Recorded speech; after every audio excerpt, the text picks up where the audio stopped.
They told us it was fireworks, a prank, a brawl between bored teens lighting up New Year's Eve. That's what the news said. That's what the cops said. That's what everyone said. But I was there. I saw what really happened. And I don't care if no one believes me, because what I saw, it's coming again. January 1st, 2024. Bayside Marketplace, Miami. The air buzzed with people, cheap holiday songs rattling glass, tourists flashing LED toys like fireflies. I was live streaming, chasing views. The night smelled of perfume, sweat, fried food. Normal Miami chaos. Until the first flicker. Lights dimmed, then snapped back. Nervous laughs. Escalators froze mid-step. Kids yanked away by their parents. The second flicker. Longer this time. Storefront stuttering. Someone shouted, "It's part of the countdown." But then came the third, and everything died. The blackout. Total blackout. Chaos. And then, the screams. Not playful, not confused. Real, throat-tearing terror. It came like a pulse. A soundless boom. A hum, low and endless, shaking glass, crawling inside my rib cage. It wasn't in the air.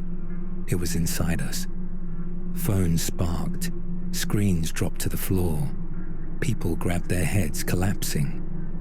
And then the air peeled. A vertical rip, 3 meters tall, floating in the dark. Not stars inside, not light, just black, but not empty. Then they stepped through.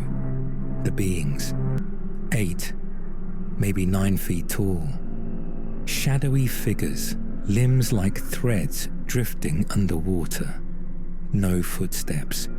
They hovered inches above the tiles, and the tiles cracked beneath them, as if rejecting their presence. And their faces weren't. No eyes, no mouths, no features at all. Just holes in the world.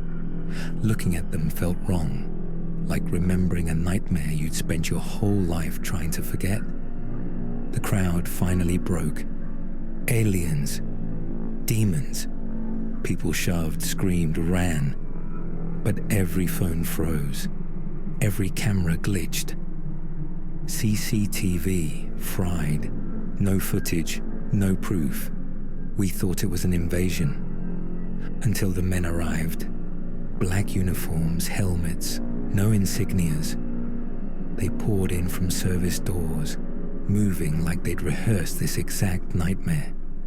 But they didn't shoot. Didn't defend. They contained. Cops everywhere, dragging people, forcing phones unlocked, deleting videos while children screamed. A woman shouted, "It's a monster." My kid saw it. A man in black gloves pulled her close. You didn't see anything. And I knew they'd been waiting for this. This wasn't a surprise. This was a deal. The creatures weren't invading. They'd come to trade. And Miami wasn't supposed to see it. I ran, hid behind an overturned umbrella stand to record what is happening. When I turned around, one of them passed so close the air warped around me, the glass of a storefront cracking in its wake.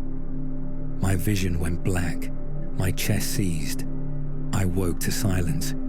The portal gone, the creatures gone, and half the crowd with them. The next morning, Miami PD issued a statement. No aliens, UFOs, or ETS. No airports were closed.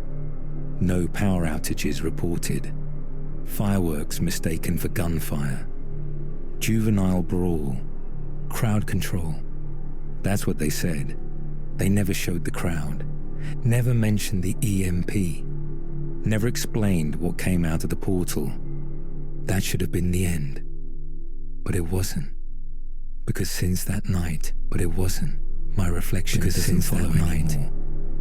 Sometimes it doesn't follow anymore. Sometimes it smiles before I do. Sometimes it smiles before I do. And once, it whispered. My voice, my tone. But my lips never moved. I've tracked them, researched them for almost 2 years. They're coming again this New Year's Eve. And this time, I won't be watching from the crowd. I'll be waiting at the portal, because one way or another, they want doubles. And I think I was chosen to bring the next one through.